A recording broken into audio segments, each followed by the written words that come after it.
but I think like there's such a difference when you find like that one thing that you're passionate about, that one thing, you know, whether it's a hobby or you're a sport or anything like that, the one thing you're passionate about. And when you find a group of people online that are from completely different backgrounds, completely different upbringings, completely different beliefs and value systems, but you have that shared passion that really kind of makes you click.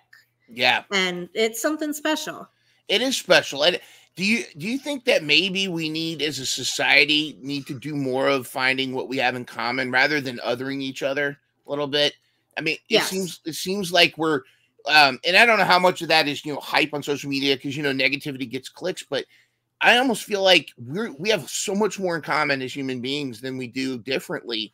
And if we can find those things and finding that finding people that are into your stuff, like, you know, when I was in high school, there weren't any wrestling fans. There were some people that, you know, had a Stone Cold shirt on or something like that, but I didn't have like a group of friends that were all in wrestling. But like at the time, this will date me a little bit, but like Prodigy and America Online were a thing. And so I'd find these little chats and stuff where people were into it all over. Yeah, they were all over the country. So you start finding your people. And I remember finding a group, and I felt like the little blind melon girl that when she finally sees the other bees, you know, it's like, oh, there's my tribe.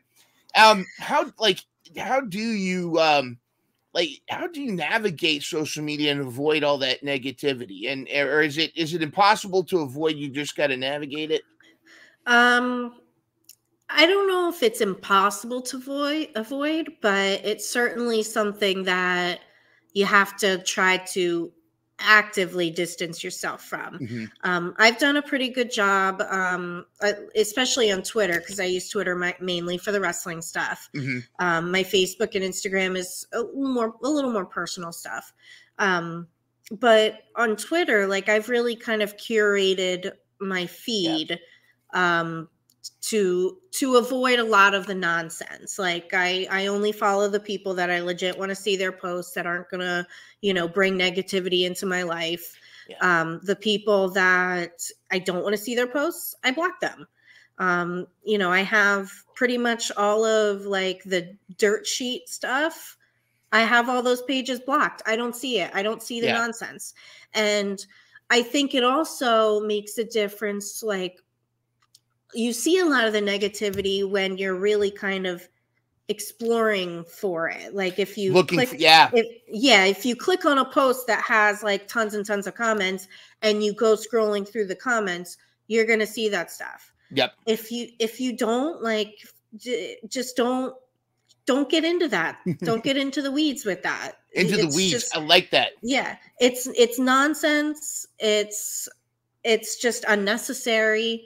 Like I scroll through my feed and I see the posts of the people that I care about. I see the posts of, you know, the wrestling pages that bring a sense of positivity and not just dragging people down or tearing stuff down. And I think that makes a really, really big difference. And, you know, that's one of the reasons why I gravitated towards Busted Open in the first place, is because they don't do dirt sheet gossip. They're not gossip. They're not spoilers. They don't do that kind of stuff. So yeah, it's not as hard as people think to avoid the negativity. You just have to cut it out. Yeah. It's almost like,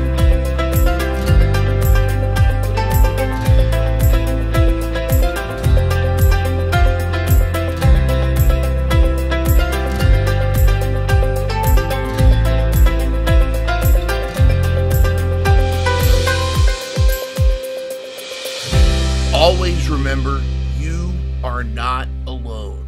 Catch full episodes every Monday at 12 p.m. Eastern, 9 a.m. Pacific.